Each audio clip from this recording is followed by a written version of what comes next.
Sand Canyon? Yes, you know, the place we used to go on picnics. I can't hear you. Okay, I like it, Picasso.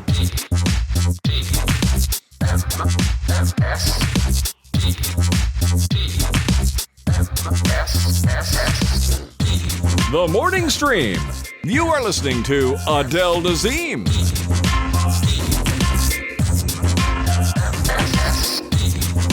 Hello and welcome to TMS. This is the morning stream for, March 12th, 2026. I am Scott Johnson. That is Brian Ibbett. Hello, Brian Ibbett. Hello. We're inching ever so close to Pi Day. Too bad Pi Day will be on the weekend.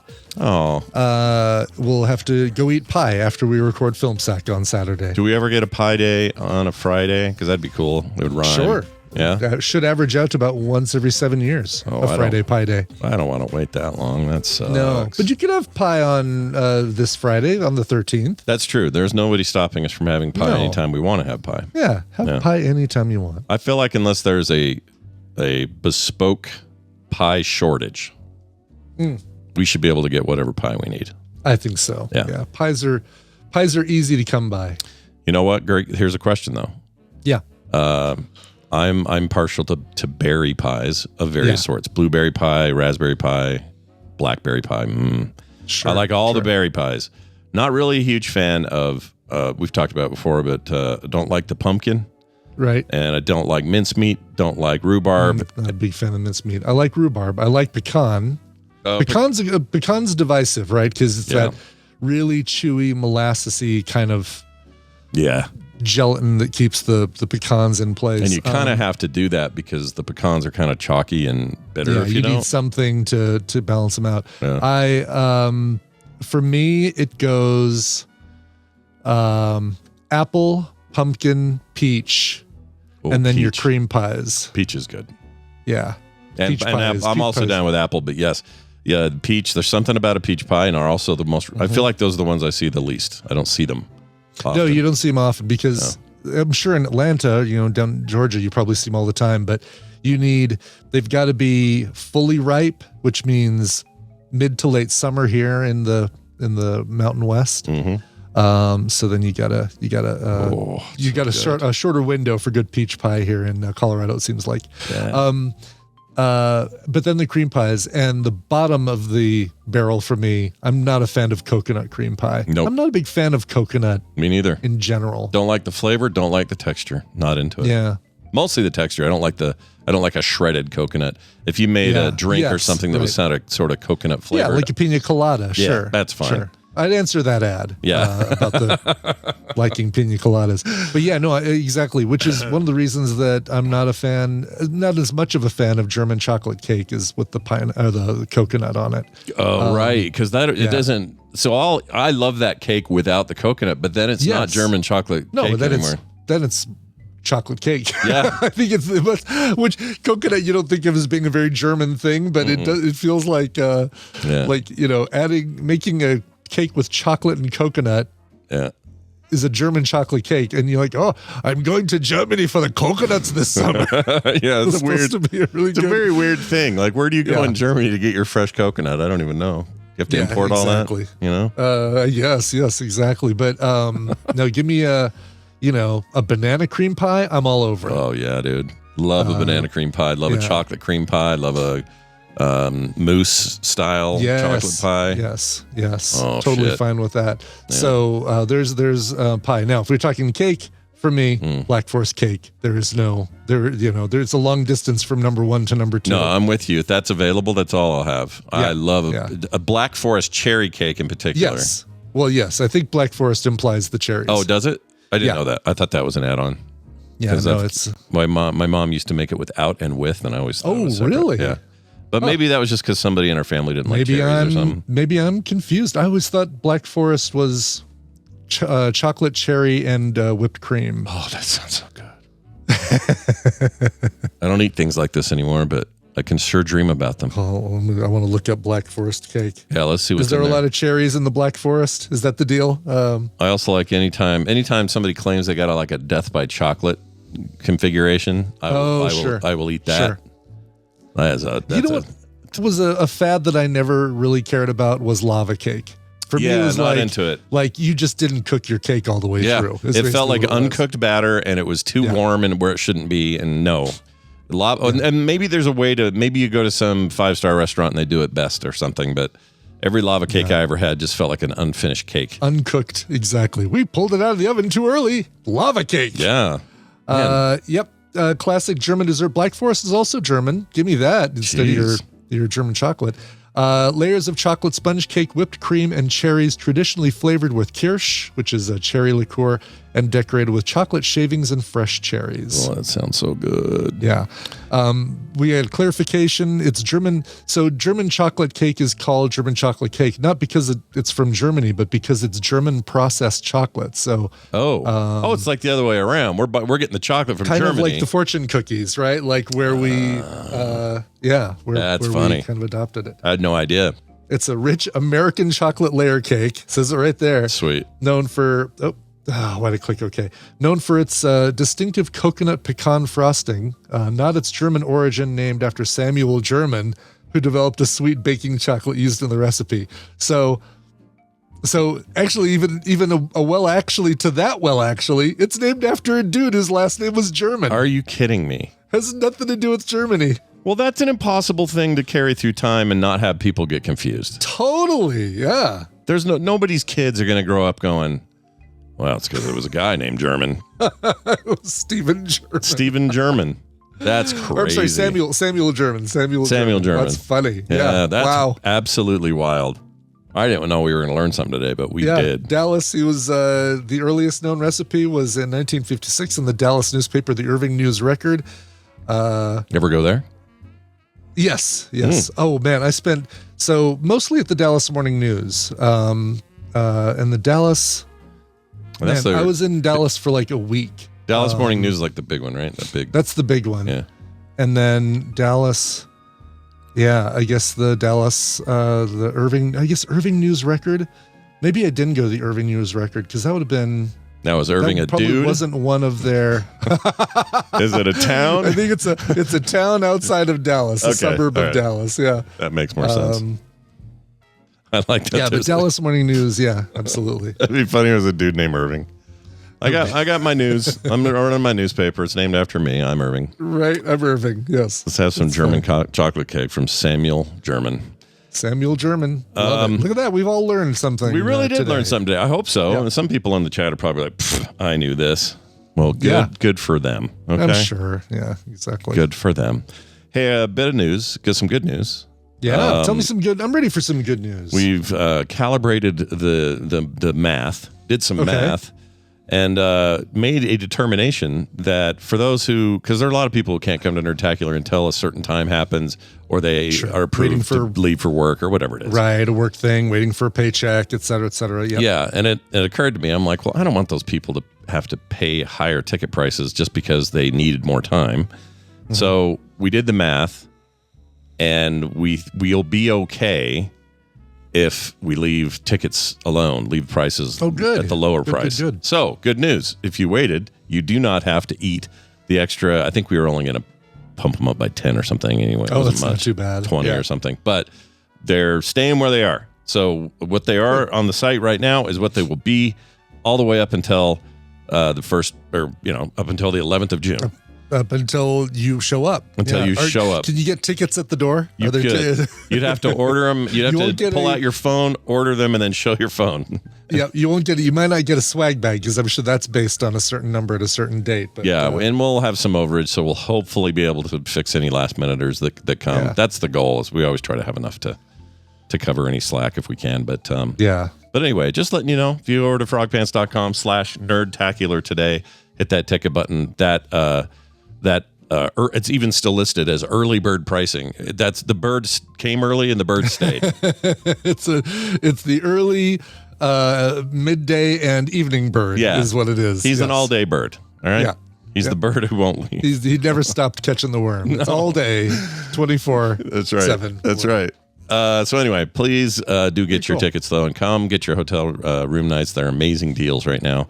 And we want to see your butts in chairs and see your happy faces. Yeah, we do. Come June. It's certainly a thing where I'm looking forward to it so much, and I gotta make sure that the stress of the prep of the trivia bit doesn't take anything away from me just stopping and saying, let me bask in the fun of just being in part of this great community. Same. I got the same goals this time. I want to because as far as I know, this may be the last one of these of its kind that we do. Yeah. And if it is, I want to have that time. I want to meet everyone. Not according to Bill. Bill's planning for 2027, apparently. Bill's got Robot Wars planned for the next year. Exactly, yeah. Doing it at Bill's house. But yeah, like my goal this year is to be so prepared ahead of time and early and so rock solid on what I've got to do with wiggle room, because there's always wiggle room, so that can be the case, because I'm with you. I want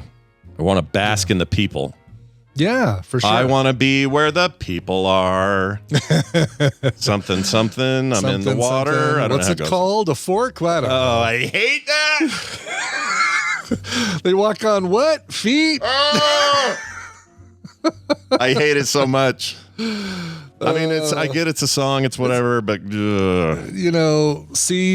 undersea schools just really don't teach the basics anymore. Don't. Is the problem. They don't. Are they like fish where they just don't know what's going on up there? Maybe it's that bad. Exactly. Yeah. Can't imagine though. Your lobster singing. It's the schools. The government setting the schools teaching criteria. Yeah. Well, if we don't teach them about feet, they'll never have to know about feet. Exactly. That's a dark time in the life of the fish people. I like that it's schools though, because there are schools of fish down there. I like that. Yeah. It's a funny joke on two levels that I didn't think of. Yeah. Very good. See? Look at all this workshopping paid off. Anyway, get your tickets. That's all I'm saying. We want to see you guys there. Let's get to some news before my sister rolls in. Okay. Rolling. There it is Rolling.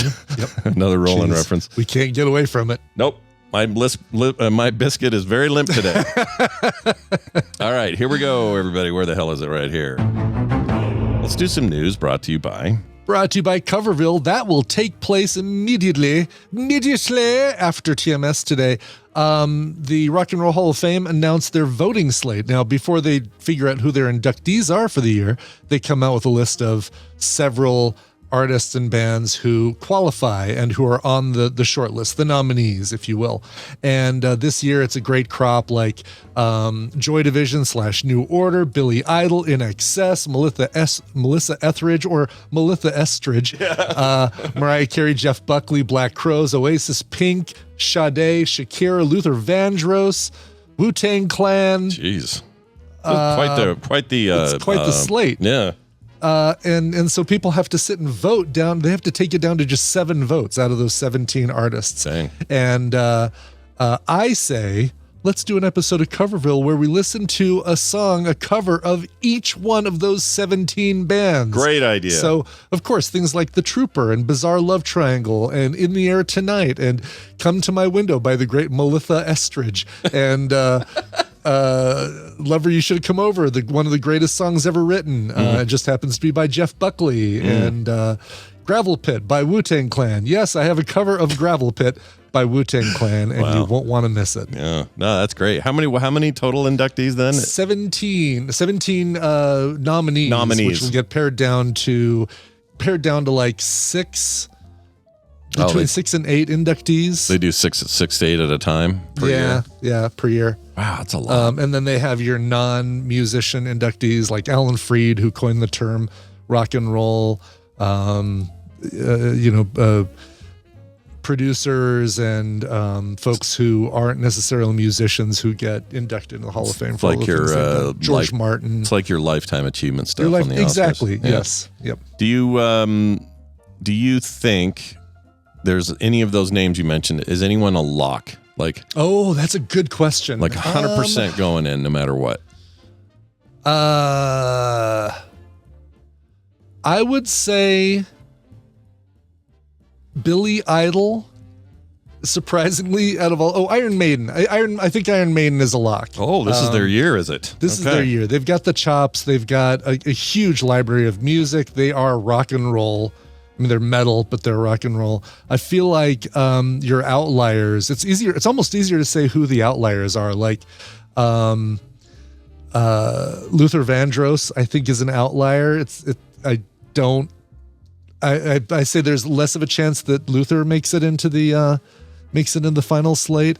I'd love to see In Excess, because the more you hear from In Excess, the more it's like, okay, yeah, there's little surprised they didn't get in before now, but yeah, for sure. I think also Phil Collins is probably a shoo-in. Of course, he got in when Genesis was inducted as well. Yeah. But he holds some ridiculous record. It's like him, Michael Jackson, and I don't know who else hold this record of like selling. Oh, Paul McCartney, of course, selling X amount of billions of dollars as a member of a band and X amount of billions of dollars also as a solo artist. Like Paul McCartney, Phil Collins, and Michael Jackson are each in that top echelon. Damn. And to be honest, poor Phil is not doing well. It'd be nice to do it get now. him some honors while he's still with us. He can still, they could probably still wheel him out and have him accept and everything, Yeah, exactly. Yeah. So I really hope that happens. And all these people can recycle into new nominations later on, I assume? Yeah. Okay. I think there's some bands who've been in this nominations. I think the Black Crowes have been in this list for maybe 2 years. Oh man. I think they might have been in the voting slate last year.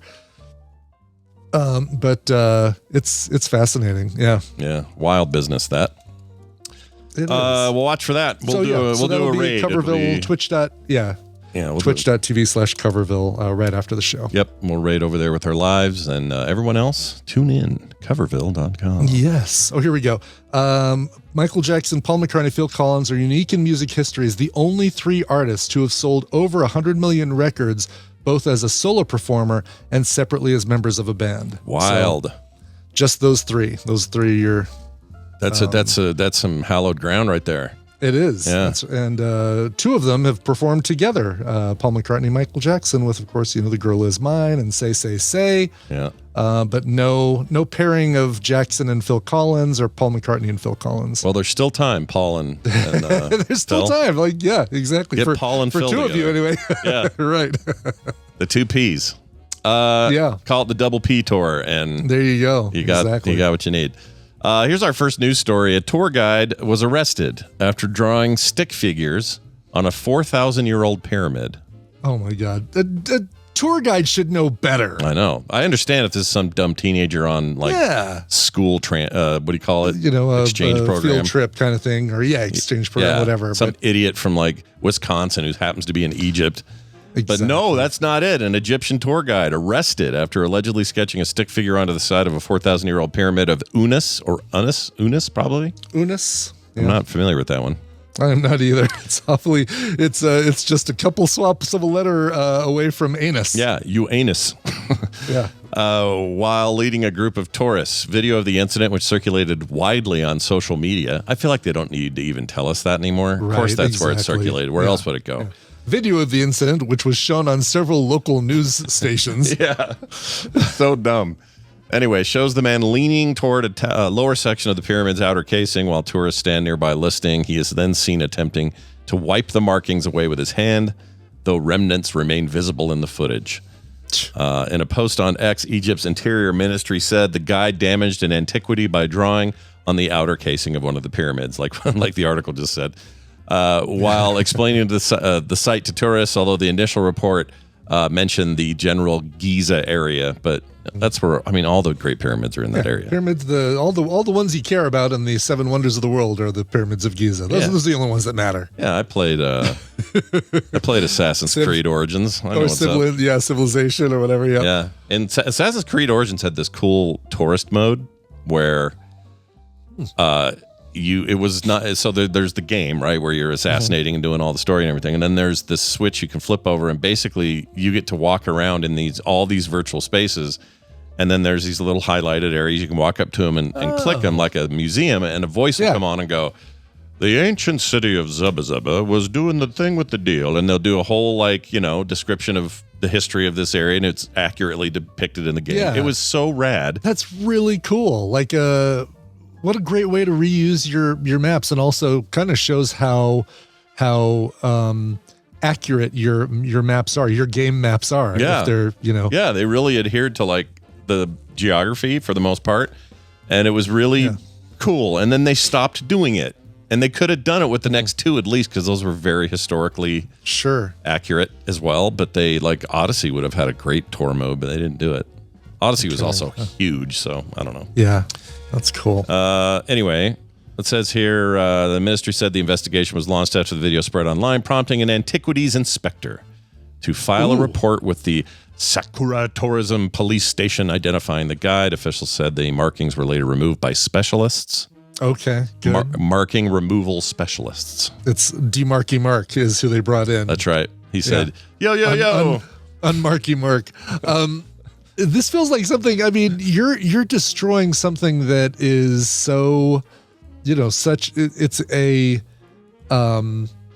massively protected part of our world's history. It feels like this guy better get more than just like, slap on the wrist and a week in jail. I mean, it feels like he needs to lose a finger. Yeah, like old school, like old school punishment. Like what would the pharaohs have done if Yep, and then you mummify the finger and keep it under glass somewhere. That's right. As Joe a warning. Block Carrier decided to carve his initials into it. What would have happened to him? He would be buried in the pyramid. Oh yeah, he'd be gone the minute they saw it. He'd be mortar. Yeah.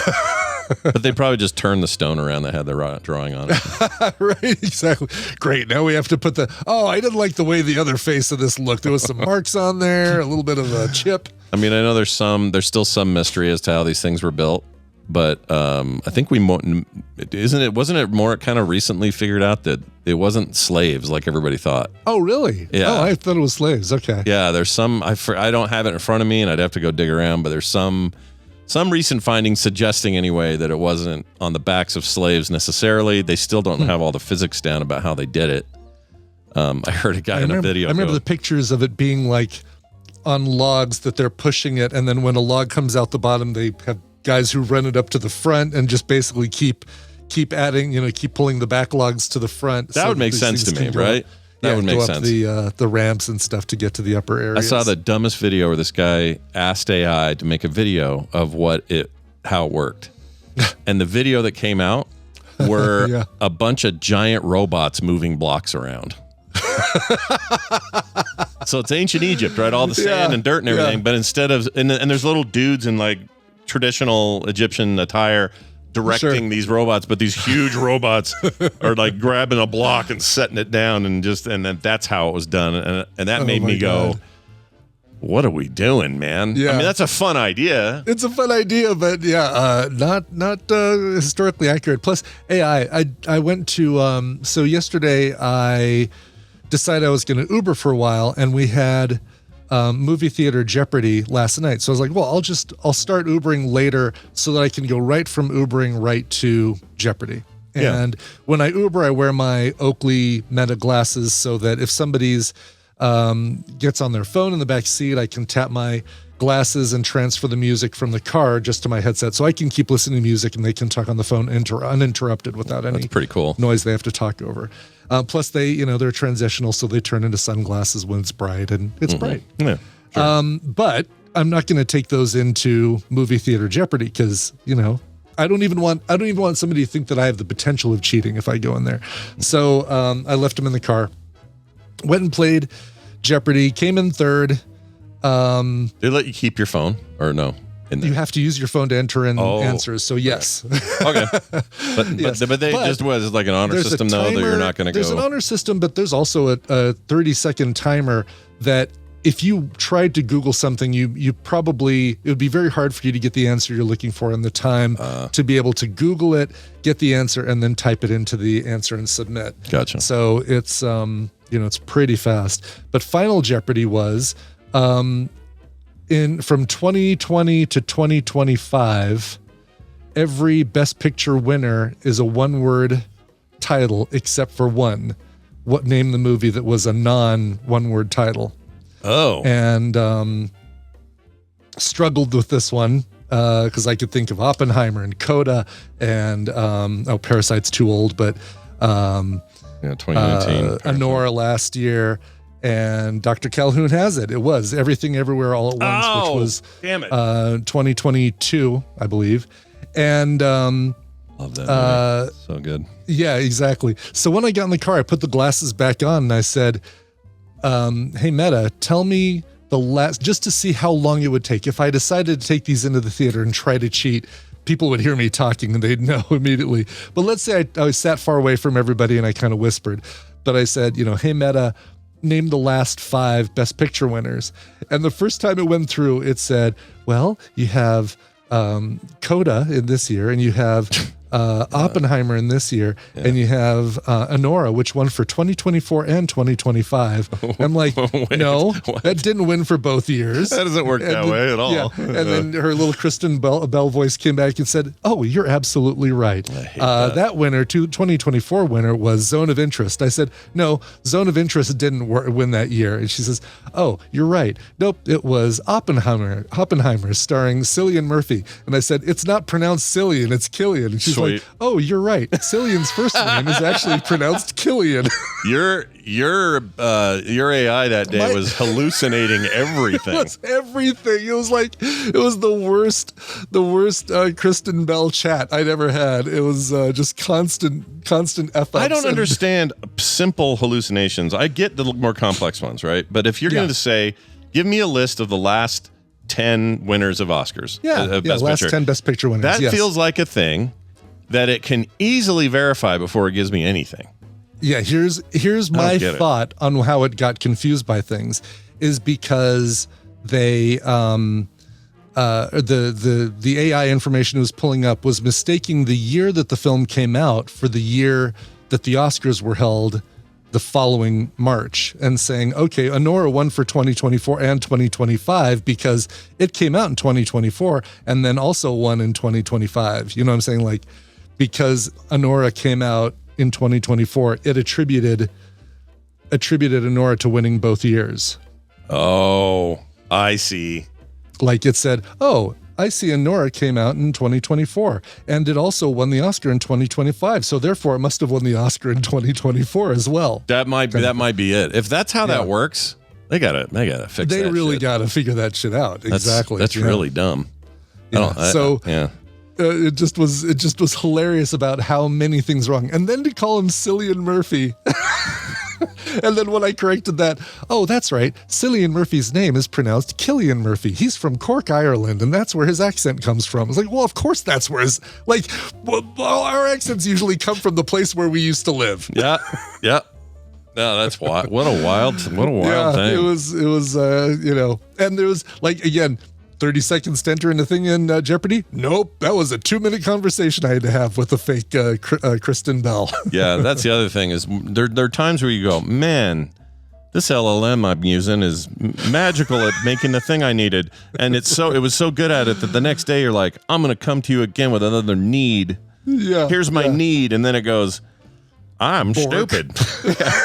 Exactly. It's like, oh, okay. Well, glad I'm not paying for you or anything because what are you doing? Yeah, so thankfully it works for the things I need, which is turning into sunglasses and transferring music to my head. Yeah. I do like that though. That's a cool feature. Swapping it. It is a cool feature. Yeah, and the noisy room voice focus thing is really cool. I've only used it the one time on Tina's birthday, but when that worked, it was really cool. Yeah. I can also do translation with it, and I haven't turned that on yet, but that's one of the beta features. So if there's somebody speaking Spanish to me, I can turn on translation and I hear them, but then I also hear what they're saying in English. Oh, but it doesn't help. Like I can hold up my phone. I can say an answer back and hold up my phone and it'll complete the translation back to them in Spanish. But we're getting there. Usually if people are speaking Spanish in my car, it's because they don't want me. Yeah, they don't want you to hear. Exactly. You respect their privacy. Right. Yeah. Fortunately, the word Uber driver still is said in English usually. Yeah. Hard to avoid that. among a whole bunch of other Spanish. Yeah. In Japan, it's Uber driver. Yeah, I understand. That's right. Let's get into some helpfulness. Something wrong, Batman? Has anybody seen Wendi? Wendi? I have. She's right here waiting on the line. Hi, Wendi. How are you? Hi, I'm well. How are you guys doing? Doing all right. Good. What's going on? Minnesota feels like we have less news about it, but I'm sure things are still pretty weird. Are they weird? The algorithm got changed for everybody. Yeah, that's all it is. Yeah. You go to your phone and go, it's all about Jim Carrey and a Iran thing now, and are we just going to forget some of the other things? I don't know. Yep. Has it always been? It's always been this way. It's just it's a larger scale of misinformation now, right? Yeah. Well, and it just gets your attention, and other things got missed, and now other things are getting attention, and that's getting missed. I don't know. Maybe it's conspiratorial, and it's just trying to. Yeah, I'm starting to be a conspiracy theorist myself. Pay attention to certain things. I don't know. Yep. I'm flat earthing by the end of the week. That's my plan. I'm getting all in.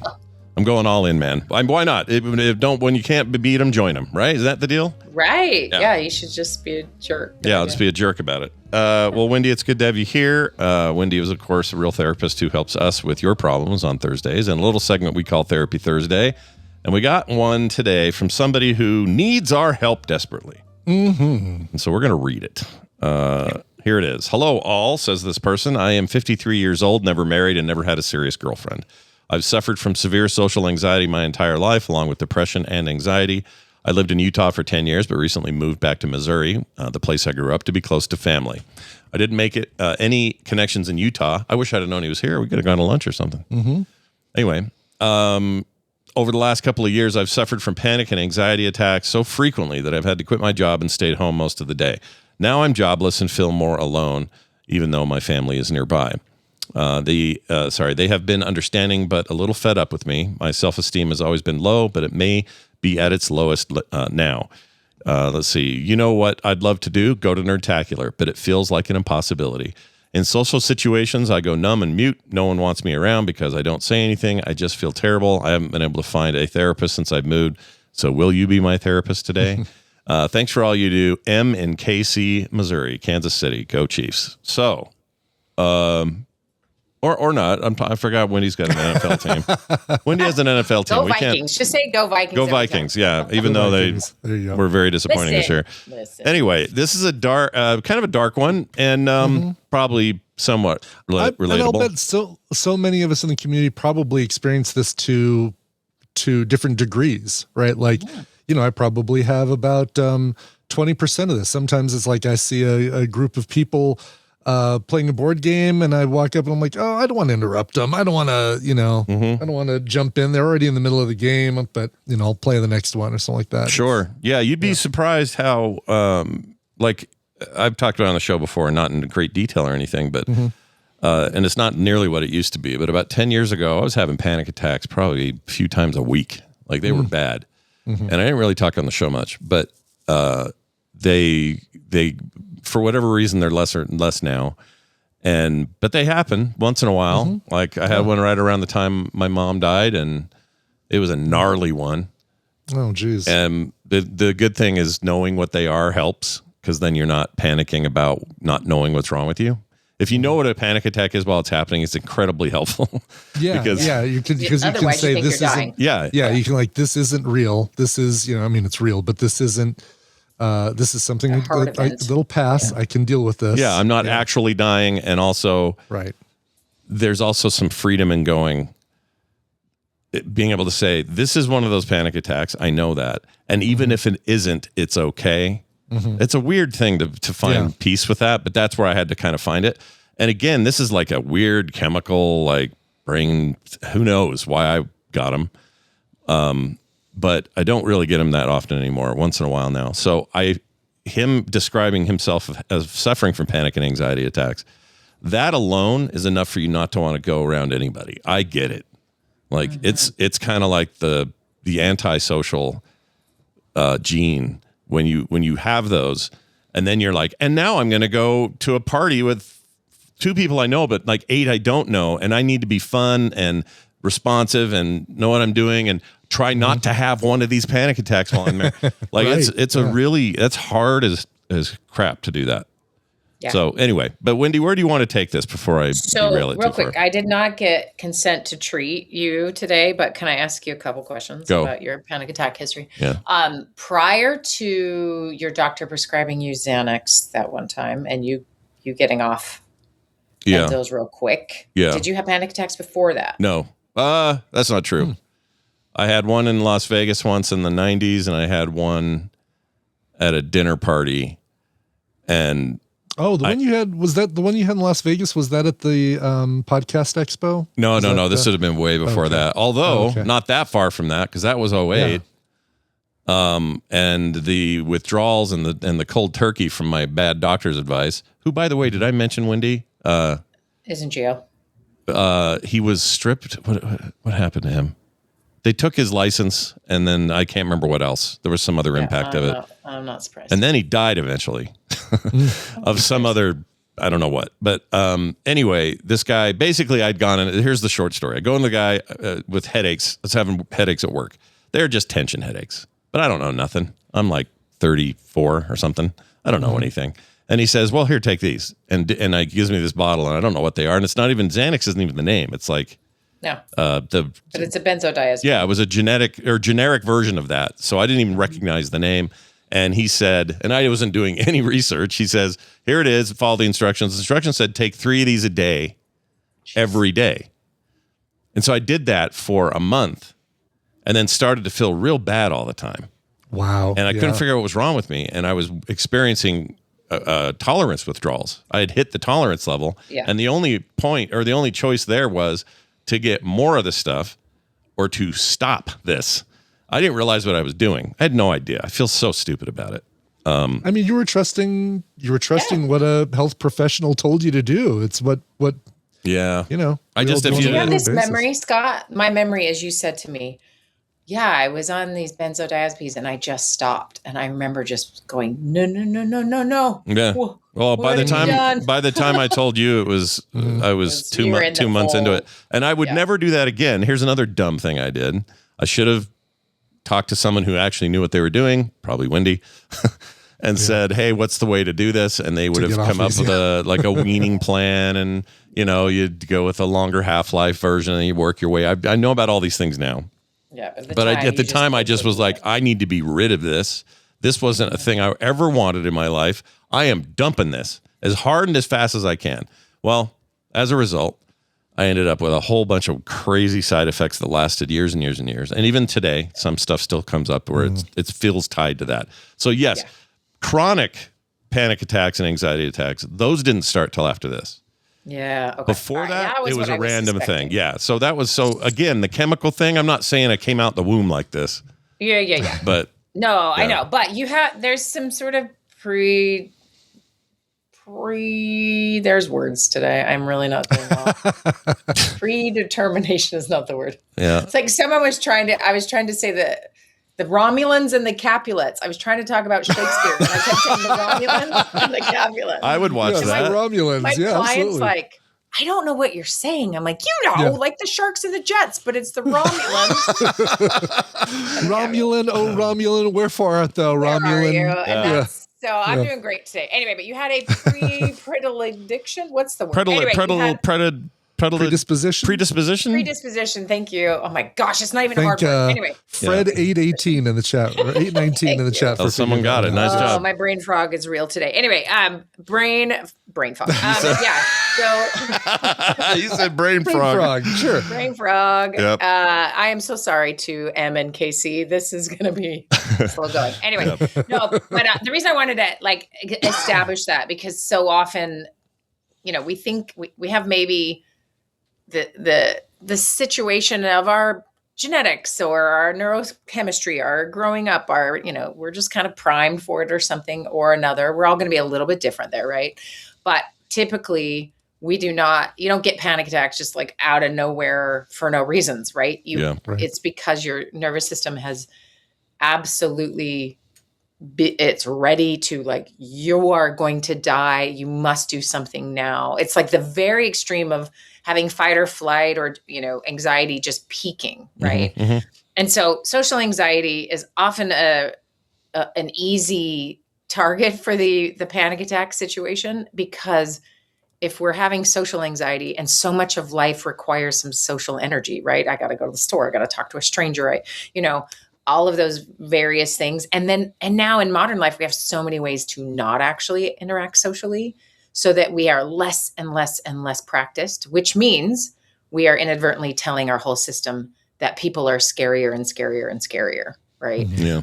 You actually have to have experience where they're not scary to increase this feeling of safety. So it usually comes from somewhere. And then we have what you had, and that's why I wanted to ask, because there is really like a biological bump into that territory, and cold turkey off a benzo will do that to a lot of people. Yeah. It was It's like you a bad fried choice. the system. It was Yeah. 22 years ago, by the way, when I started them. Ooh. It was only a month of taking them. So for a month of that, thinking I was doing what the doctor ordered and feeling pretty stoned the whole time, I'll have to admit. Yeah. And then these withdrawals happening.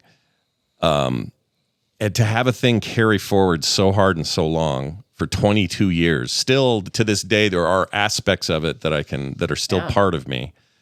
That is a wild thing to think about, that you could do a thing for a month, and then for the next however many months 22 years is, it has to be a part of your day. Like, Right. now the nice thing now, like I said, I got some great advice and help and stuff on how to recognize real things from panic attacks and that sort of thing. And now I can shut them down real quick. I can get one because just stress piles up, or there's a lot going on, or like I said, right around when Mom died, I was having one, and for obvious reasons feels like that's a stressful thing. And I see it, and I know what it is, and I can breathe through it, and 20 minutes later I'm back. So that's where I'm at today, and I'm 3 years older than this guy. Yeah. So maybe that's somehow, I don't know, maybe it's this. Yeah. Well, I'm so glad all of that is, you can do that, because that is, you figured out the answer. And there's a couple of things I want to talk to him about specifically that he can do that have the answer built in. And in the case you're describing, you have learned to breathe through them, and you're not just breathing through them. You are actually breathing in a way that tells your system you're not dying, and that there is no reason to be panicking. So you're establishing biological safety with your breathing. So just real quick, I want to tell everyone this. I know we do our fun breathing every once in a while on here, but one of the key components to why breathing works, and why, when people would hyperventilate and breathe into a bag on TV, it's actually not helpful. So don't do that. Oh, really? Okay. I guess that makes sense. Yeah. Your exhales are longer than your inhales. But I think of a breathing in a bag where you're like, I can't breathe in this. You're going to panic more, is my thought. But it's that your inhales isn't what is actually calming you. Yes, you want more oxygen. That's important. But think of panic. Think of running. Thinking of running from a tiger. You are inhaling plenty quickly, getting, right? That fast pace. And you think of what a panic attack is. It is more inhale, right? But when you exhale, and you exhale slower, that is the thing that activates our parasympathetic nervous system. That's like, and let's calm this bad boy down. Yeah. Or our sympathetic, right? Calm it down. We are fine. We're in a position where we can breathe out long. And it just does biologically what we need it to do to tell our system that we are safe. So anytime you can get some oxygen and then breathe out slower. So like I was on a field trip with a bunch of little kids, and this girl had a panic attack, and we just worked through breathing out long, like breathe with me. And we would breathe and like hold hands and just breathe as long as we could out of our mouth. And it calmed her right down.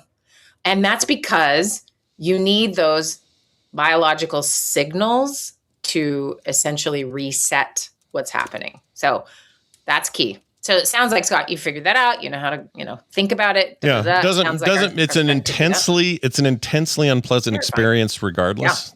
Just very unpleasant. It feels like it's the worst feeling ever, even when you know what it is. Yeah. But what you've described is how I handle it now. Someone in the chat said something interesting. So Scott's describing his present a bit like my present, and slowly becoming RE panic and triggers. There are triggers. Triggers for me are things I can't control, like things in the world, bombing a country that I can't help do anything about, or awful stuff happening in our own streets, or whatever, those things. But then, like today, Kim's mom's probably going to pass today. So we got all new levels of that, right? And I just mentioned the last time this happened to his mom passing a couple months ago. So it's when things pile up, and at the meantime, it's like, well, and plus I got to maintain the status quo. And I think I told Wendi in a private message a while ago that one of the hard things about this problem is that I got to get on here also and kind of smile and joke and have a good time.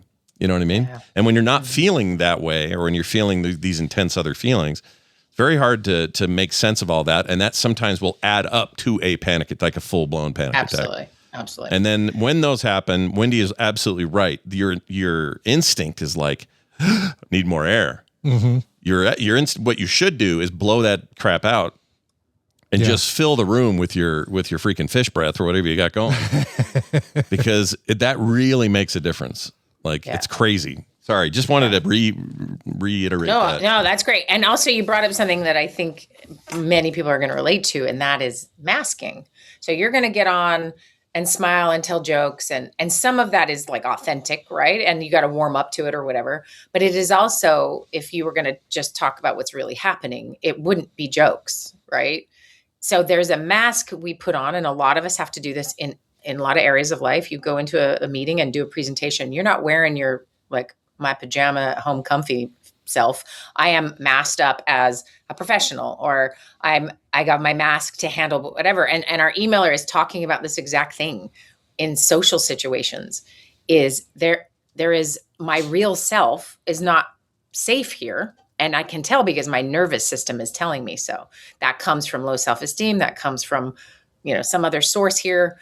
And so the mask I'd have to put on is like, I'm fine and I'm here to be your friend. And it can be an exhausting attempt to mask in front of others to be loved and accepted. And it doesn't often work because people are meeting a mask. They're not meeting you. Mm-hmm. And so you can be incredibly lonely in these social situations and develop very, strong sensitivities to being rejected, thinking everyone's looking at you. And so this social anxiety is like a vicious cycle. Every time you go into one of those without, with the mask on, maybe the mask is skewed, maybe you reveal a little of your real self and the record scratch happens, whatever, right? You have all sorts of ways that society is saying, no, don't be yourself. So you are not. And that is exhausting. Mm-hmm. And so that is part of what leads to, like you're saying, you mask up for any reason and have to function. That is exhausting. And if we're doing that, and then we're bombarding ourselves with the news and terrible things we can't control, and maybe one of our relationships is slipping, or, you pile things on, and then our system is just like, are you freaking kidding me? I'm done. Ready? Panic, right? Mm-hmm, mm-hmm. Heart racing, sweaty, clammy, you get the whole 9 yards of a heart attack, right? That's what happens. Yeah. Tingly fingers, pain in your chest, like all that stuff comes with it. If it sounds horrible, really and you've never had one of these, freaking it is, dude. It's the worst. It sucks. Absolutely sucks in every possible way of describing it. Cold sweats, like all that. Yeah. Yeah. It's really bad. Kim's had like 2 in her entire life, and she's like, that's what these feel like? And I'm like, yeah. She goes, oh my gosh, I'm so sorry I didn't. And you do this how often? Yeah, how often does this happen? Yeah, and back then it was like weekly for me, but yeah, it's right. And we should just say one thing for like a quick PSA. When you are having a heart attack, there is like a crushing, radiating pain that worsens over time. Yeah. And is often triggered by some kind of exertion. If you're just sort of sitting there, it's a little more rare, but it does happen. Whereas a panic attack often is sharp, stabbing, localized chest pains. Mm-hmm. Which and often will prompt the panic part, right? Like, you may be getting that tightness just from being stressed, and then your brain goes, "Oh no, what if that's a heart attack?" Yeah, exactly. Yeah, and the location for a heart attack, it radiates arms, neck, jaw, back. Panic is typically stays in your chest. Yeah. So sometimes that's just a helpful thing to to know. And also, if you've experienced this, you've experienced it, right? Most people first panic attacks, they go to the hospital. Really common because they don't know the difference. But so obviously take serious the experience. Yeah. It is very uncomfortable. It's terrible. No one likes it. And you can see where if you continue to maybe avoid all the triggers that got you to that panic state, then the belief is you'll be safe, right? But that would mean removing anything that maybe also had a lot of good to it. So let's take the social stuff, for example. Yeah. So you just further isolate yourself, and then now you're much more prone to not having a good experience the next time you're interacting with people because you're not practicing. You're not getting to the core of what, maybe help you need in order to overcome certain things. And we just make it worse. That's what's so cruel about anxiety generally, is that the more we feel safe, the more unsafe in the broad sense we become. So a stimulus scares me, I avoid it. That is human. That's how we've survived for a long time, right? But if that stimulus is friends, or that stimulus is laughing in a group, or if that stimulus is feeling like I belong, that is to our detriment, and we have to do something about it. So this is why you often need help, is someone helps you face that stimulus and learn to calm your body and to take off your mask and to learn to love yourself. Like all of those components means you can slowly begin to, go towards the things that scare you and be okay. And our brains will learn, and they learn like, oh, I'm okay, actually. Yeah. Right. Yeah. So you did that in 20 minutes, Scott. That would have been a hospital visit for most people. It was for me early on. I didn't know what was going on. So I'd trust me, these 100%. ER visits happen. And like Wendi says, don't, sometimes. Yeah. Take it seriously. Right. But after a few of those, I went, I'm not doing this again. What is this? Like, why? You know what I mean? Like I can now take the thing that used to make me have to not even be able to drive. Someone else is going to have to take me. Good thing Kim loves driving me around. Let's go to the hospital. Hates how I drive. Imagine how much she'd hate how I drive if I drove with a panic attack. If you were driving with a panic attack, yeah, no kidding. I might. It's been done, I'm sure. Yeah, but I go in there. Oh, I've driven with panic attacks. I could tell you stories. Anyway, but you go in there and we can't find anything. And then you go home and go, well, what the hell was that then? Versus now where I can go, oh, here we go. All right, you old bugger. How you doing it today? Oh, is it going to be one of these sweaty ones? Okay, cool. Well, anyway, I'm going to breathe through it. Like that is kind of the attitude I have now.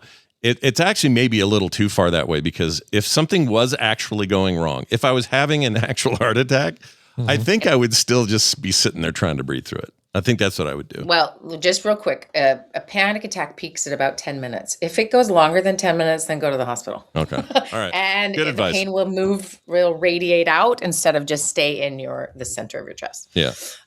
Okay. So let's make this apply to M a little bit here. He describes going numb and mute. Okay. So he's not saying I'm panicking in these social situations, but he is a close second to that, which is he's in absolute freeze mode, which is, every guard is up, we got to save you. We are in distress, fight or flight, right? Yeah. And he's got the freeze response, which no one loves the freeze response. In fact, that's the one that makes us all feel kind of the worst. Yeah. For a mouse who freezes in a dog's mouth, it works wonders. Oh, yeah. Right. But for humans, we tend to have a lot of bad stories about ourselves if we're freezers. Right? Mm-hmm. That we're not brave. We're terrible. We're, whatever. I could have done something and I did nothing. And our trauma actually lasts a lot longer and goes a lot deeper when we're freezers. We don't get to choose though. We don't go like, all right, I want to be a freezer today. No. And that's kind of what's happening here is he's freezing. And then he believes no one wants him around because he's not talking. Yeah. He feels terrible. His cycle continues. Right. So we're going to find you a therapist, Em. You send me an email. And we're going to find you somebody in Kansas City because there's some great ones. And I'll do half the work for you. You just have to do the final calls. Nice. But truly, this is very treatable stuff. Mm-hmm. This has been going on a long time. And there are ways to help him live in his body and in his brain better. There really, really are. But then I'm going to suggest something that might feel a little crazy. And that is, and you two can talk about this, but and maybe going to Nerdacular feels way too soon and way too fast, but I don't know a better place I don't know a better place on earth to go and see another couple people standing, watching numb and mute. And Another dozen people. Yeah. Yeah. 20 more. And everyone working on trying to connect, and so many warm, lovely, lovely humans inviting you in. Yeah. Right. Yeah. This is not, Big agree. it's not a board game circle of, egotistical jocks you're trying to join. Right. These are, some of you are jocks, don't get me wrong, but Sure. Right. like The nice jocks, though. lovely, Very nice jocks. kind, the best of the best. So if you're going to do any kind of exposure therapy with your social anxiety, this is the spot, right? Yeah. This would be And it. let us know you're coming. Like, meet us, right? This is, you don't have to do this alone. Yeah. And we get it. And everyone gets it. That's the difference between like this and maybe like a job convention or something. Yeah, Maybe if that you're ever if you're gets it. saying I'm going to go to a dental convention for that kind of experience, you probably aren't going to get it. But Yeah. and this, Might. I mean, maybe I don't know. Maybe those are great, but this one A is tech sales bro conference. You're Yeah. not going to get it. How about no. No. They I have a story I'll tell later, but coming to this thing is you'll never find a more accepting, more ready to be friendly and helpful group of people. Wretched hive of friendliness, And sociability. villainy. Yeah, and sociability. Yeah. Exactly. That's a great way And of putting people it. who get it, like they don't need you to be talkative. They don't need you to be, something that you're not yet. No. And that's rare. Yeah, So, it is rare, and that's why we celebrate it. And we'd love to have you there. Plus, you lived here for 10 years, so you kind of already know the area. you And know the lay of the land. yeah, we can hang Yeah. out. So But also send me an email, because we can find someone who works with this specifically and can really help. I have watched people over and over in my career and in my life who, when they have the courage to face a fear with support, with good science, it's game changing. It returns a life to you maybe you never have had. And that is, you're 53 years young, dude. We got time and life and things to contribute that have yet to happen. Yep. And part of this is this weird human glitch of survival, which puts some of us, when it's practiced over and over, into this position of feeling debilitated. yeah, Whereas, someone else is going to face that fear and grow. And, and a lot of us, this starts in childhood. And so there's some things to work through. You need someone who knows what they're doing to be helpful. So yeah. reach out. Let's find you some help. And, please come to Nerdacular. Yeah, and We'd don't love do to like meet I you. did 22 years ago. I literally am related to a mental health expert who could have given me all the right advice for dealing the stupid doctor stuff I was dealing with and how to move on from it and deal with it in the time. But guess who I didn't talk to? I didn't talk to Wendi at all because I was prideful about it. I didn't want her to think I was broken. I didn't want other people to think that. I didn't want my problems to be other people's problems. And that's a thing that makes sense in the moment, because you're just like, well, I'm independent and I got to keep my independence. I can't just suddenly I need everybody's help. It was the wrong move. So don't do like I did, So And yeah. thank goodness that dude lost his. Oh yeah, that guy license. sucked. That's crazy. He also had this- for sure way worse things happened than what happened to you if that happened. He He also had he had the fakest eyebrows. That guy put extra eyebrows on. Just things I noticed. You should have known. I know. Wow. Wendi Talk about a mask. is the easiest place for him to go is the knowbetteryou.com and use the contact there. Okay. Yeah, I think it's info or hey@knowbetteryou.com. That's the best way to reach me. Okay. Yeah. We'll do that. Knowbetteryou.com. also, Go there too, everybody. Everybody should go Speaking there. of that, Yeah. I mean, my heart just ached when I read his email. I'm like, oh, you came to the right place, buddy. Let's help you. Yeah. Because normally I can't be like, here's your problem. Also, there's this amazing community you should meet with, right? Like, it's pretty awesome. So he came to the right spot. But speaking of the right spot, okay, so we got some fun stuff coming up at KBU. I'm gonna do a webinar in a couple of weeks about neurodiversity.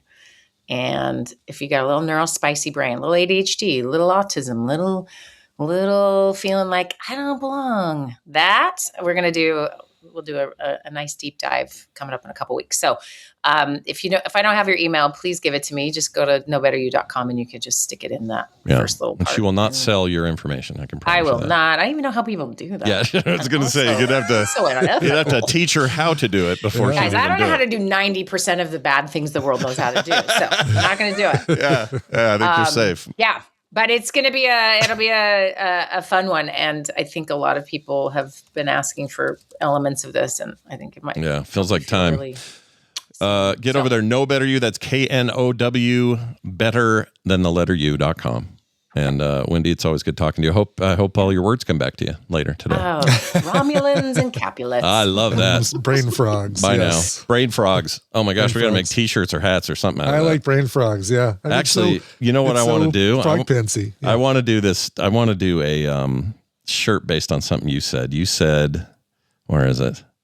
This would be a very nerdy Star Wars thing. You'll not find a more wretched hive of humility and kindness or something like that. Oh, of friendship and kindness. That's it. Or friendship and sociability or something. Yeah. Oh, sociability is better because it's like closer to the word he used. Yes. Sociability. Sociability. Yeah. I think we should make a shirt, dude. That's fun. I love it. All right. Cool. Anyway, you guys are. I had a cartoon idea too. I want to talk to you off the air about. Oh, I like cartoon ideas. I have this great idea for a cartoon. I just don't have the skills to draw it, and you do, and I think it'd be hilarious. I'm going to go ahead and make a statement that I don't think is controversial. I think Brian does have the skills to do it because I've seen him draw. He's quite good. But I appreciate it. Yeah, it's true. By the way, here's where my brain's at. This is a comic I did yesterday. I saw that. Yeah. The people we're not feeling good up here, everybody. All right. We are going to now do what? We're going to get out of here. Thanks, everybody, for listening. We'll be back for a TMS Friday tomorrow. Brian's appointment's not till next Wednesday. That's right. 1 week from yesterday. I am up the pooper and out the back without any issues. It's going to be great.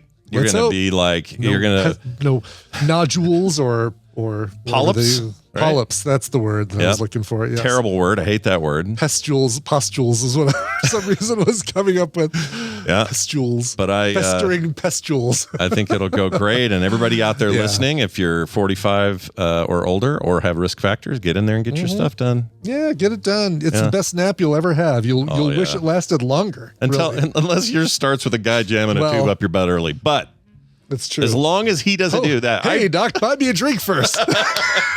I don't know why he got started early. When I told this story to my my general physician lady last week when I had my checkup appointment, I said, she goes, so you did your colonoscopy? I said, yeah, I did it in March last year. It was everything came out great, no issues. And she says, oh, that's good. There were no problems? And I said, well, other than the doctor starting early. And she goes, what do you mean he started early?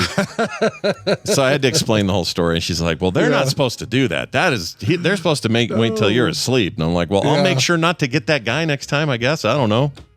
He was in a hurry. Jeez. That guy had dinner to go to or something.